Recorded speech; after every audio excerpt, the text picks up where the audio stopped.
que é a reação de Grignard, e ela é uma reação de ataque de um nucleófilo a uma carbonila, certo?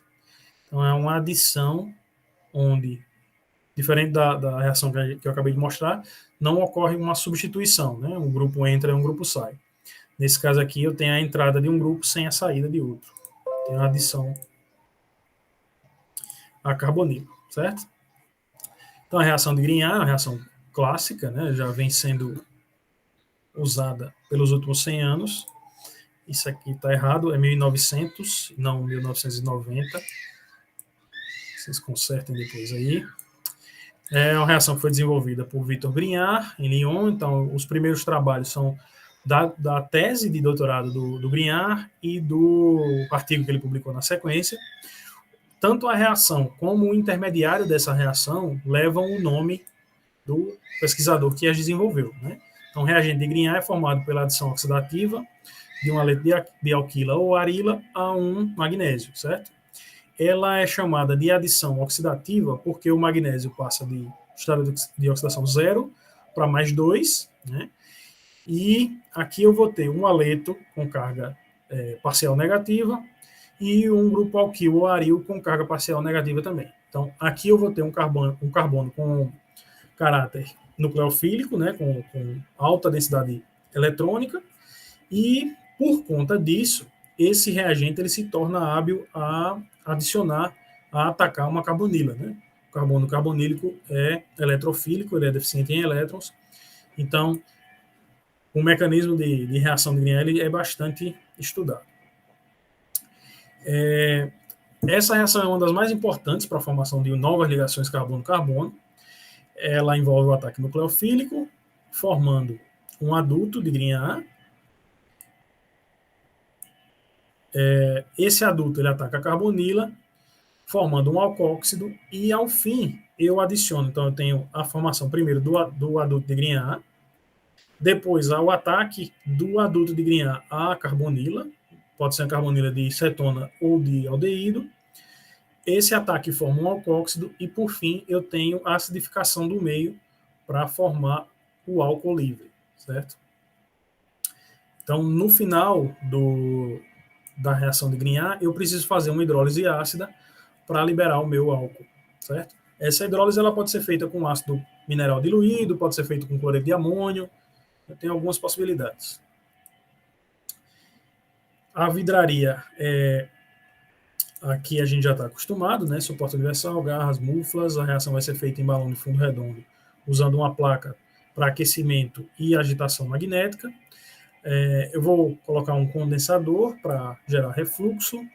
A reação é feita, precisa ser feita na ausência de umidade, né? É uma reação anidra, como algumas das quais a gente já viu. E por isso toda a vidraria e o solvente, eles são secos antes da reação, né? Então a gente vai usar tanto os balões, o condensador, as seringas de vidro vão ser secas previamente, em estufa. O THF também vai ser seco, usando sódio como agente secante e benzofenona como indicador. A gente vai usar um bromo alcano, de cadeia razoavelmente longa, né? um bromo dodecano. Vai usar o magnésio, vai usar o iodo para ativar esse magnésio, o iodo e o ultrassom para ativar o magnésio. Eu vou mostrar como. Vai usar o acetaldeído como fonte de carbonila, né? Vai ser o composto que vai ser atacado. E no fim a gente vai fazer a hidrólise, depois vai lavar com solução de bicarbonato, nesse caso aqui seria bicarbonato, faltou um H aqui, de sódio, com água destilada, solução salina, vai usar sulfato de sódio para secar, depois fazer aquele procedimento de retirada do solvente no rotoevaporador, que a gente já está acostumado. Dúvidas até aqui? Não, né? Eu vou explicar aqui o procedimento, depois a gente vê no vídeo como é que funciona. Então, como eu falei, a gente vai secar toda a vidraria em estufa, deixar durante a noite. No dia seguinte, a gente coloca no dessecador para resfriar até a temperatura ambiente, montar o sistema, pesar e ativar o magnésio. Vou mostrar como é que se faz isso. transferir para o balão, adicionar o iodo, o solvente. A reação precisa ser seca, então vou colocar sob a atmosfera de nitrogênio, adicionar o brometo para formar o adulto de Grignard, depois adicionar o aldeído, que vai sofrer o ataque.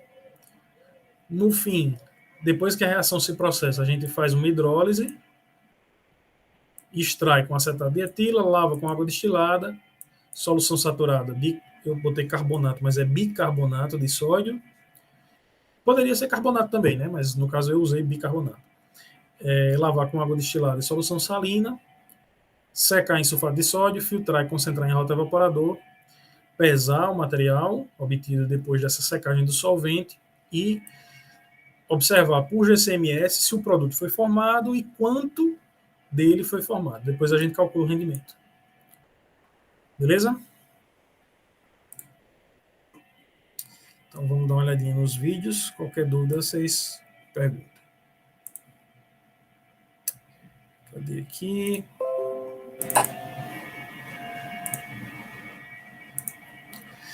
Certo, como eu falei para vocês, essa reação, o adulto de Grignard, ele é um composto que adiciona facilmente a eletrófilo, né? Então, se eu tiver qualquer presença de umidade no meu ambiente reacional, eu acabo decompondo o adulto de Grignard. Ou impeço que ele seja formado, ou se ele formar e entrar umidade depois, ele decompõe, certo? Então, toda a vidraria precisa ser seca. A gente deixou na estufa no dia anterior. E depois, na manhã, onde a gente ia fazer a reação, a gente coloca a vidraria no dessecador, contendo sílica para secagem, e deixa atingir a temperatura ambiente num ambiente livre de umidade, né? Então, o balão da reação, as seringas, todo o material que vai ser usado na reação, ele é mantido sob atmosfera inerte. O THF também, o solvente que a gente vai usar, é seco. Então a gente seca o THF com sódio metálico. O sódio reage com a água residual presente no THF, ou no solvente, qualquer que seja, formando hidróxido, e eu tenho como indicador nesse meio a benzofenona. Quando não tem mais água no solvente, quando o sódio reagiu com a água que ali estava presente, sob aquecimento, o sódio passa a reagir com a benzofenona, e aí é uma reação radicalar, e o radical de sódio formado, ele tem essa coloração azul escuro, azul bem escuro. Não sei se dá para ver bem, mas é azul. E isso é o indicativo de que o meu solvente está seco, certo? Então, a gente usa o sódio para secar e a benzofenona como indicador para mostrar que o solvente está seco. Depois que o solvente é seco, aí a gente coleta, deixa ele sob refluxo, coleta ele aqui em cima e vai usar na reação, certo? Ele fica de um tom bem azul, bem escuro, certo?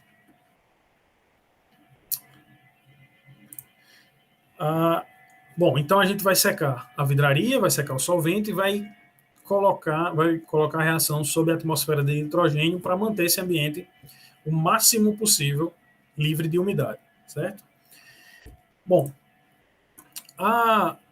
quando a gente vai tirar a vidraria do dessecador, uma das coisas que pode acontecer com as agulhas, com as seringas e com as agulhas, e com a vidraria em geral, né, com o balão também, é a entrada de umidade quando a gente está manuseando a vidraria. Então, a gente, ao tirar do dessecador, já tampa com septo, já coloca o septo de borracha e vai manter esse ambiente livre de umidade o máximo possível. Certo. Como eu falei para vocês rapidamente, a gente vai usar magnésio e a gente vai ativar esse magnésio. O que é a ativação do magnésio? À medida que a gente tem essas raspas de magnésio metálico aqui, a cada vez que você abre o recipiente, o magnésio que está na superfície, ele acaba reagindo com a umidade do ar, certo?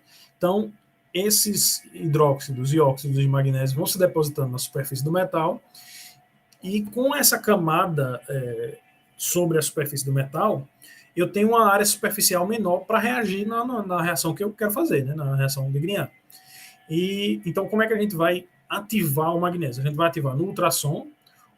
A energia fornecida vibracional do ultrassom faz com que essa camada de óxido ela se desprenda, e aí eu deixe o magnésio, o metal, né, livre para reagir. Então, depois de pesar, deixa eu mostrar aqui, a gente vai pesar o magnésio. Deixa eu ver quanto foi que a gente usou nessa reação.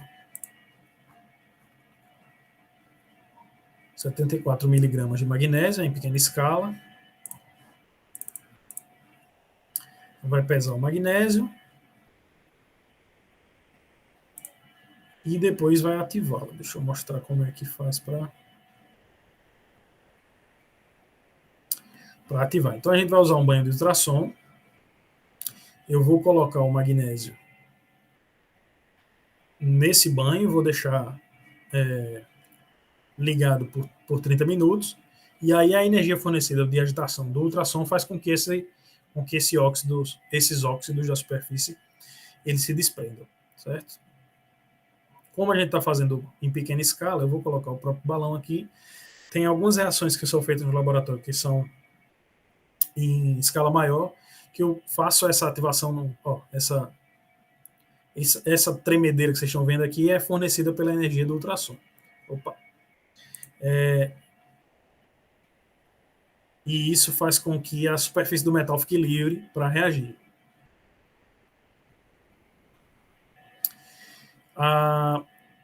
Acho que a gente já viu em reações passadas, quando eu vou ambientar o balão com nitrogênio, eu coloco uma bexiga contendo nitrogênio e a ponta de uma agulha sem a bexiga para que haja saída. Então o nitrogênio empurra o ar aqui dentro e ele sai por essa agulha aqui, certo? Então eu deixo ativando, preenchido com nitrogênio, para tudo isso para fazer com que para tentar aumentar o rendimento da minha reação, né? Fazer com que ela aconteça na ausência de água e com o magnésio ativado. A gente vai colocar o solvente no balão, eu já tenho o magnésio, e vai colocar o iodo. O iodo ele vai atuar na ativação também, ele vai aumentar, ele tende a aumentar o rendimento reacional porque ele ajuda a ativar o magnésio. Ele reage com esses óxidos de superfície, também liberando o magnésio metálico. Uma quantidade muito pequena, realmente catalítica do iodo é necessária. Ele sublima dentro do balão, e aí preenche esse balão, e aí eu tendo a ter rendimentos maiores, certo? Para essa reação específica, a gente está usando um brometo de cadeia de 12 átomos de carbono e um aldeído de 2 átomos de carbono. Então, os dois extremos, as duas partes da reação são um pouco complicadas. Isso vai se traduzir no rendimento no final, certo? Tanto a formação do ador de Grignard é complicada quando eu tenho uma cadeia mais longa, como trabalhar com acetaldeído também é complicado porque ele é muito volátil, certo? Então a gente vai... Eu coloquei o condensador, a adição dos reagentes é feita a temperatura ambiente, mas depois eu aqueço a reação. Nessa reação específica eu vou trabalhar com aquecimento, e aí eu coloco, depois que eu monto e coloco o condensador, eu passo essa pistola aquecedora para ajudar a empurrar o ar para fora, certo? Então eu coloquei o nitrogênio e passo a pistola no sentido de empurrar o ar e a umidade presente nesse meio reacional para fora. Deixa eu passar aqui. Tá. Isso aqui só mostrando quando a gente trabalha com seringa, dependendo da situação, se eu quero tirar a seringa antes do dessecador, se eu deixar essa seringa na bancada, um pouco de ar vai entrar na agulha, e com esse pouco de ar, um pouco de umidade também entra. Então, para evitar que isso aconteça, eu espeto a ponta da agulha no septo de borracha para vedá-la, e essa vedação também impede a entrada de umidade. E aí, na hora que eu vou fazer a minha adição, é que eu tiro o septo da agulha. Então, eu tenho o solvente, o THF, e eu preparei também uma solução de bromo dodecano em THF. Então, vou colocar o solvente sob agitação magnética, a gente coloca lá. A adição do solvente não precisa ser lenta. A adição da solução contendo o bromo dodecano precisa ser um pouco mais lenta, porque a reação tende a ser isotérmica, né? Então a gente faz com um pouco mais de cuidado. Então aqui eu vou colocar o solvente, deixa eu adiantar um pouquinho.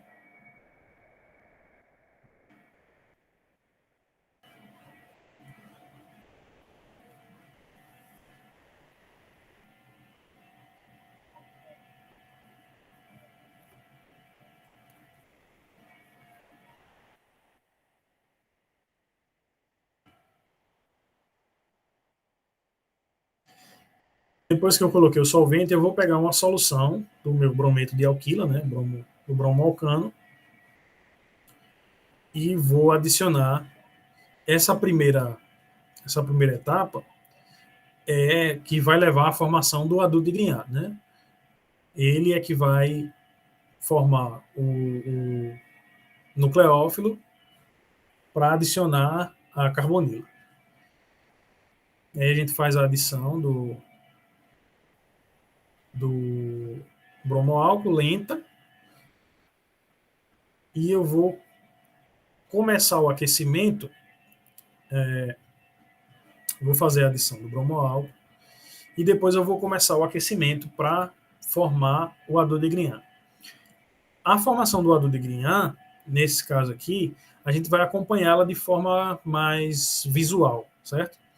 O magnésio ele é insolúvel no THF. Eu vou, enquanto tiver o magnésio metálico no solvente, eu vou ver os pedaços do metal girando sem se dissolver, sem formar solução ou suspensão. À medida que o adulto de Grignard é formado, eu vejo que a coloração vejo primeiro que começa a formar uma suspensão, a viscosidade dessa suspensão vai aumentando e ela fica com uma coloração acinzentada. Então eu vejo que o meu reagente de Grignard está se formando. Deixa eu ver se alguém...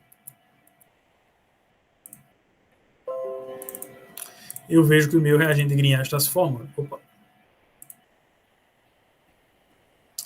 Então a gente faz a adição, deixa eu adiantar aqui um pouquinho. Faz a adição do bromoalcano com a seringa lentamente. Depois eu vou ligar o aquecimento, deixar sob agitação e sob aquecimento para refluxar o solvente, até que eu observe a formação do adulto de Grignard. Deixa eu ver se vocês conseguem enxergar aqui.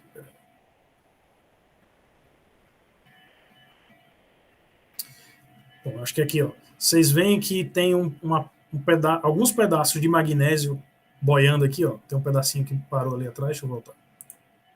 Tem uns pedacinhos de magnésio boiando e tem essa suspensão de coloração cinza escura aqui, porque tem o banho de óleo embaixo, então não dá para ver a cor direito, mas aqui eu tenho a minha confirmação visual de que houve formação do adulto de Grignard. Opa, deixa eu ver se eu...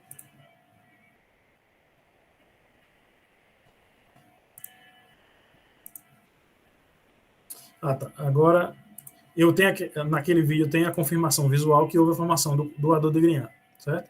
Então eu só vou começar a segunda adição, a adição do aldeído ou da acetona, se eu fizer com acetona, depois que eu observar essa formação do adulto de Grignard, certo? Caso eu faça isso antes, a reação não vai acontecer.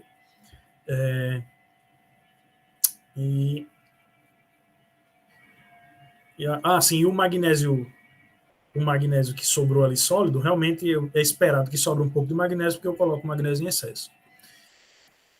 Bom, agora eu vou fazer a adição do acetaldeído,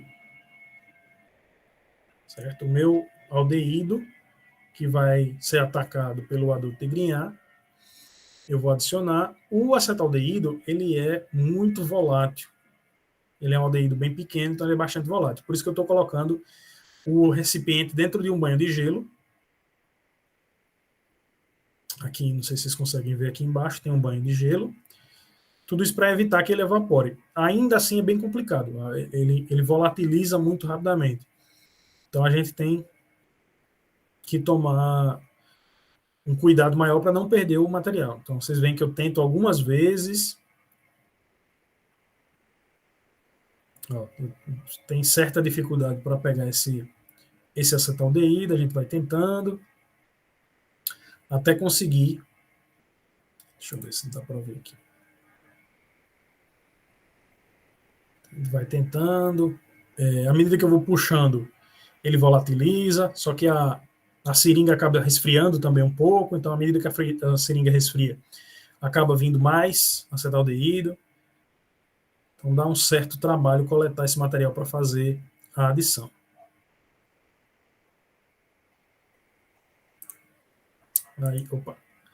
Aí, quando eu consigo coletar, deixa eu ver se vai aparecer aqui.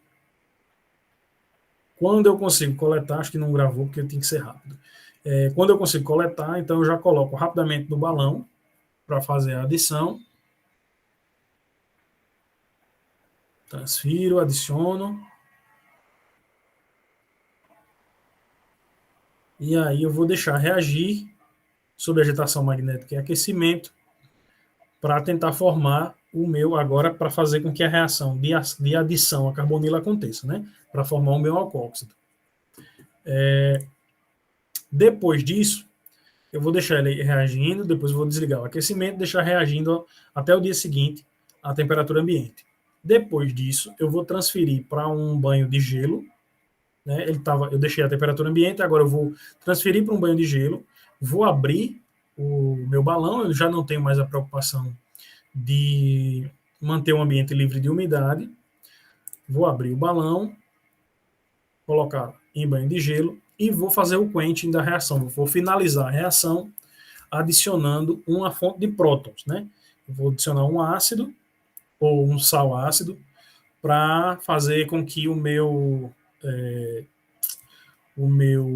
alcóxido ele gere o álcool livre. Vou hidrolisar o alcóxido, certo? Nesse caso aqui eu usei uma solução saturada de cloreto de amônio. É um sal ácido bem brando. E aí a gente vai fazer a adição gota a gota sob agitação magnética em banho de gelo. Esse ácido ele vai fazer duas coisas. Ele vai hidrolisar o alcóxido e formar o álcool e vai destruir o magnésio que sobrou. Caso tenha sobrado magnésio, essa solução aquosa vai destruir o magnésio. Depois eu faço a extração, partição líquido-líquido, vocês já estão acostumados. A gente vai fazer a extração com acetato de etila. Depois de extrair com acetato de etila, a gente faz a lavagem com água destilada, com bicarbonato de sódio, já que eu usei ácido antes, e com solução salina. E aí, no final, é só colocar em sulfato de sódio, filtrar, concentrar em rota evaporador e analisar o resultado da reação. Dúvidas até aqui?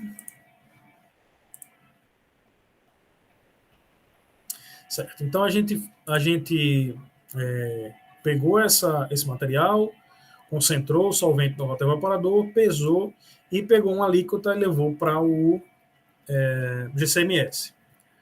E aqui está o resultado do GCMS, do cromatograma, certo? Então a primeira coisa que vocês podem observar nesse cromatograma é que eu não tenho só um pico cromatográfico, né? Não tenho só um composto no meu produto, certo? E aí eu vou observar aqui no cromatograma qual desses compostos, e se existe, mas qual desses compostos é o meu produto esperado, certo? Eu não vou discutir todos os picos, mas só para mostrar. Por exemplo, depois que o adulto de Grignard é formado, se ele não reagir com a carbonila, quando ele reage com com a água, ele forma um hidrocarboneto. Ele forma hidrocarbonetos. É isso que eu espero encontrar aqui. Aliás, não é o que eu esperava, né? Eu esperava que todo o adulto reagisse com o composto carbonílico, mas é uma coisa que acontece numa reação de Grignard, caso ele não reaja, depois que você adicionar água, eu tenho a saída do sal, de bromo e magnésio, e tenho a formação dos hidrocarbonetos correspondentes. E aí, quando a gente observa esse pico 4, que é o pico majoritário,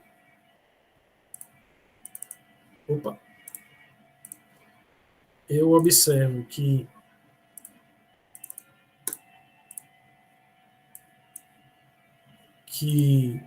pelo espectro de massas, eu sei que é um composto ramificado, eu sei que é um álcool, eu não vou entrar em detalhes também sobre isso, mas aí a gente dando uma olhada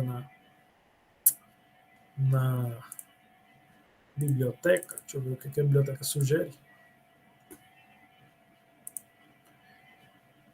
Sugere um álcool de cadeia mais longa com hidroxila na posição 2, certo?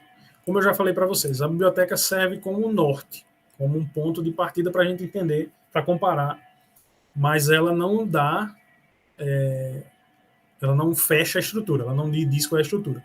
Ela serve para você se orientar, certo? Então, como esperado, eu tenho um álcool secundário, já que eu tinha um acetaldeído, tinha 2 carbonos, e tinha o brometo de dodecanila, desculpem. Então, eu vou ter um álcool secundário, hidroxila na posição 2, com 14 átomos de carbono. Aqui, pela biblioteca, ele diz que tem um pouquinho mais, mas a gente sabe que pela reação é um álcool de 14 átomos de carbono. Então, eu sei que o meu produto foi formado. Dentre os compostos presentes nessa mistura, eu tenho o meu álcool secundário, certo? É o composto de número 4. E aí a gente faz a comparação das áreas sobre as curvas para observar qual é a proporção do meu composto pretendido dentro dessa mistura, certo? Então a gente vai olhar o composto 4 e vocês vão calcular o rendimento baseado nessa proporção, certo?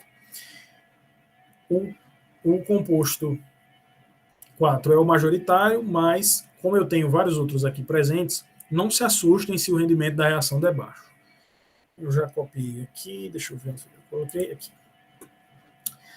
Certo. Então a gente teve esse produto, essa mistura, gerou 300 miligramas, gerou uma mistura de 300 miligramas. Esses 300 miligramas eu tenho 6 compostos. Aqui estão as áreas dos 6. E o composto de interesse é o composto número 4. Ele está destacado aqui sozinho, certo? É o composto número 4. Então, vocês vão calcular, da mesma forma que fizeram nas reações passadas, estimar o rendimento baseado na área sobre a curva e na massa obtida. Tranquilo? Dúvidas? Todo mundo entendeu?